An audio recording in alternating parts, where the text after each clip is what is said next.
What's up, guys? John Callison here at the Grappling Club in Flatbush. So, this is going to be the first video in a series of videos that I'm going to be starting to release. This video specifically is going to be on chasing the heel from saddle. I'm going to be just going over concepts and some ideas of some of the things that I use to be able to chase the heel and deal with when my opponent is using that running man escape from that saddle position. Yeah. What we're going to do is we're going to look at how we're dealing with this position when my opponent is turning out and hiding their heel. Okay, when he's hiding his heel, he's going into putting his big toe on the floor here, okay? And he's trying, essentially, he wants to get his knee in this position where it's inside of his heel, okay? And when it's inside of his heel's hidden. His heel is facing my body. From here, for me to catch his heel in this position can be very difficult.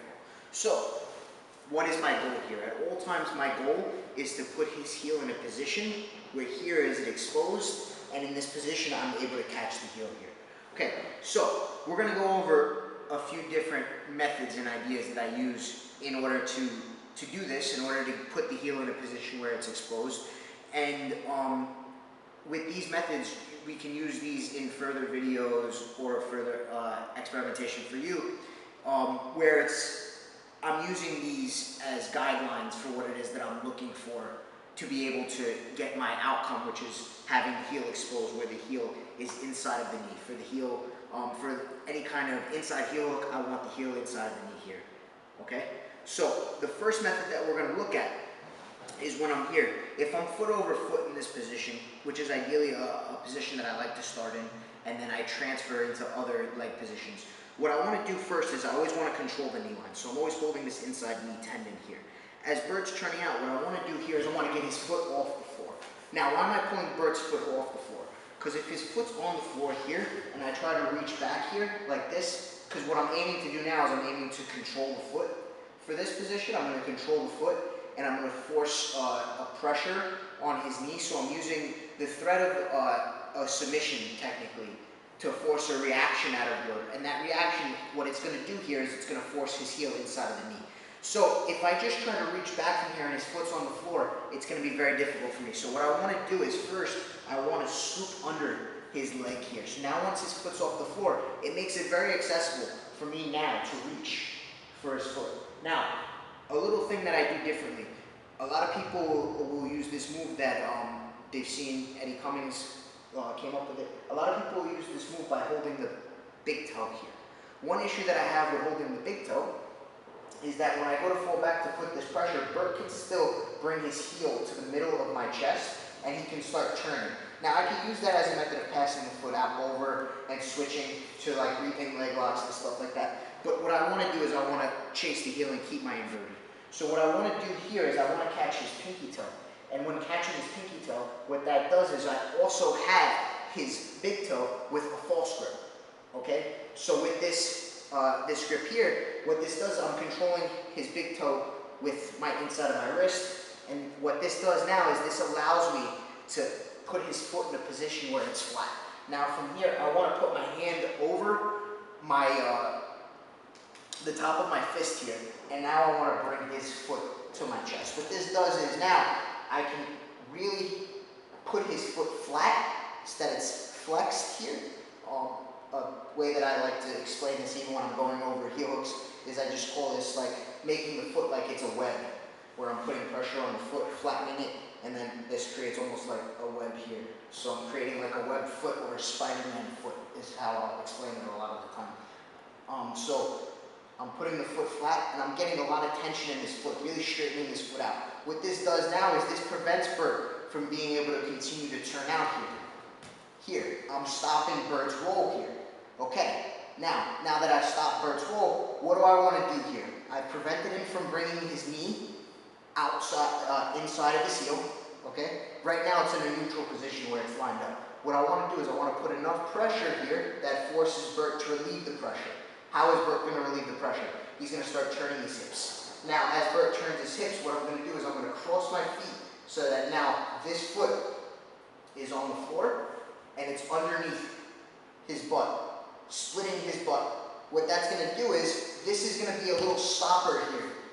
As Bert goes to turn now, back this way, my foot ends up underneath his butt. I have a good control of his hip here. Now from here, what this is going to do is, this is going to help me from here, sitting up and catching. Now when I catch, I want the foot flat, and I don't want the heel too far here. I want to put it midway down, and again, when we go more into finishing, you know, midway down here, tight pinch, and then I'm finishing here. So all I'm doing is, I'm preventing his turn using this flex. So we're here, he's running man, I'm looking, I'm here. First I get the foot off the ground, catching, and what I'm going to do is I'm going to reinforce here, putting this tight. Now from here, I bridge it a little bit to force him to react, to turn his hips to relieve the pressure. That gives me my opportunity to put my laces in. Now from here, this laces gives me a little wedge under his hip, so that as he goes to turn, I can sit up, catch, and now I end up with a laces here, which gives me a very tight control of his hips. And then I'm catching right there. Okay, one more time. Bert goes into his running man, holding the knee, getting the foot off the floor. Catching the pinky toe, reinforcing. Here.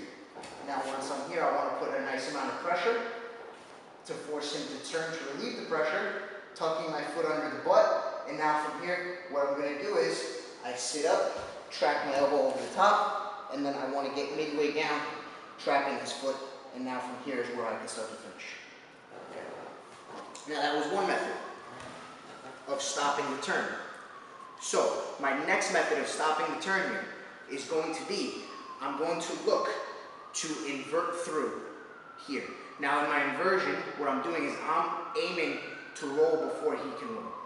So, another key piece to what I need from him as a reaction for me to do this, I'm holding the knee again, and from here, as Bert goes to turn, if I see his hips get high here, yeah, once his hips are high here, I know there's going to be a good amount of space here.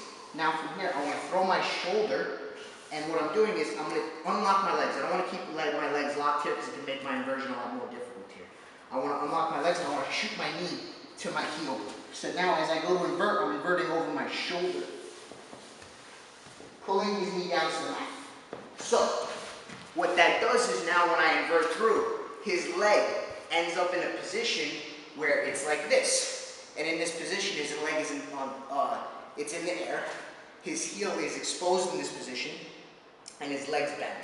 Okay? So now I'm forcing another position where technically his heel is inside of the knee here, and it's exposed in the air. Okay? So I'm here. I feel Bert's hips higher than my hips. So right away from here, I shoot my knee to my heel, roll over my shoulder, and I pull this straight down to the ground. So now, so you can see here, is we're going to turn this angle. So again, turning the angle here, Bert goes to turn, his hips are getting high here. Look what I'm going to do. Inverting through, and now freezing right here. What you can see here is, my hand that was holding his knee is going to pull his knee to the ground. What that's going to do is, if his leg was a little bit further away for me to catch, I want to force that bend. I can also force that bend using this knee, my knee shooting to the ground. Now from here I can catch his heel, and now what I want to do again is I want to lock up a nice crossed feet position. From here I can finish the leg here, or if Bert goes to finish rolling through, we can finish coming back up on the elbow. So this technique was reliant on, as my opponent's hips are higher than mine, from here, that's when I'm using the inversion to then get him in a position where now he is belly down, here, and I'm putting him in this position where his heel's in the air, his leg's bent, his heel is technically, because of the angle, it's inside of the knee here, and it allows me to then catch the heel. And the big part of this was pulling his knee down to the mat, so now he can't straighten his leg and slide it out of position. What I mean by that is, when I rolled through, if I allowed his leg to be straight, Bert can use this foot to kick my butt and then start pulling his leg out.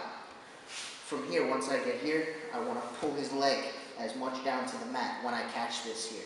And now I'm locked up with my laces in the butt and then finishing there. Now, our next technique is going to be still dealing with this running man position here. So this is if I don't have double leg control here, okay? Dealing with this position. In a later video, we'll go over when I have two legs controlled. We'll look at some of the ways that I use some of these methods along with controlling two legs and how I get to the second leg control. But this next method is going to be relying on, once I get here, now I'm going to switch to holding his knee like this, here, like I'm holding a shotgun, okay? Now from here, what I'm going to do is I switch to this reverse laces position, and now from here, what I'm going to do is I'm going to look for this far leg here. Now, as I'm doing this, my goal is to get my hips higher than Bert's hips here. So now once my hips are higher than Bert's hips here, what this does is now, it's the same thing as in a wrestling scramble, from what I understand. A wrestler wants to get their hips higher than their opponent's hips, and then from there they have the higher ground. It makes it easier for them to win in the scramble. These are all leg positions. This specific situation of chasing the heel is basically a scramble, where it's dependent on where my hips and my opponent's hips are, is where my reaction is going to be. So once I get here, now I'm here. So what I'm aiming to do is when I come up, I want to keep a split of his legs. So you see how I have my arms separated. Now I'm pinning his hips to the ground, and I'm kind of sitting into him. Now from here in this position, once I'm here, I'm going to roll through, but first what I want to do is I want to create a separation of his legs, passing my head inside. So when I'm here, and I go to pass my head inside here, what this does is this maintains my separation. I go to roll, I'm going to find Bert's knee, and again, as we go to roll through here, here, what happens is, from here, we're back in that same position here, in the roll through, where now again, I want to force Bert's knee to the ground. That forces a bend in his leg. That brings this closer to me. And now from here, I have his heel. And I can start to finish from this position. Moving through, rotating, he rolls through. We're still in good position. So this method is a method of heisting my hips now. Getting my hips higher, and now I'm winning in the scramble of this leg position here. So we're here. Again, I had this, I'm here, I'm keeping this separation. I go laces, I look for this far leg. So as he goes running man here, I use this as my momentum now to pull myself in. Again, from here I'm bringing my knee to my heel here, and I'm catching. I like to use this grip here to just guide my head between the legs. Now he goes to finish his roll through here. Now from here, if we rotate, you can see we end up in that same position that we ended up in with the inversion. Now from here again, I like to pull the knee to the mat. I cross at my ankles, putting my shoelaces right between his butt. And now from here, I'm catching the heel. Tucking the elbow back, I never reach with the wrist. We'll go more into that when we go over how I'm finishing and the details on when I'm catching the heel here. Here. Okay? One more time. From a different angle, we'll use this angle here. So we're here. Again, I have this. From here, it's very important that I'm tucking this reverse laces, because what this does is this makes me more mobile here. Now I'm here, heisting, and my hips are already higher than my opponent's hips here. So that's my goal. I'm winning this scramble here because my hips are higher than my opponent's hips. Now from here, I want to pin. I have a separation here. If I need to, I can always post this hand inside of his knee here. And what this does is this helps prevent him from bringing his legs close together. And now I put this here as well. Here, putting my head between. And now from here, I don't want my knee to go between his legs here. I want to make sure I'm here. Now I'm here, rolling him through. And now we're back in that same position here. Pulling his knee to the mat, putting the shoelaces between the butt. Okay, so right there, we have three of the kinds of methods and three techniques that I'll use in order to chase the heel from saddle position.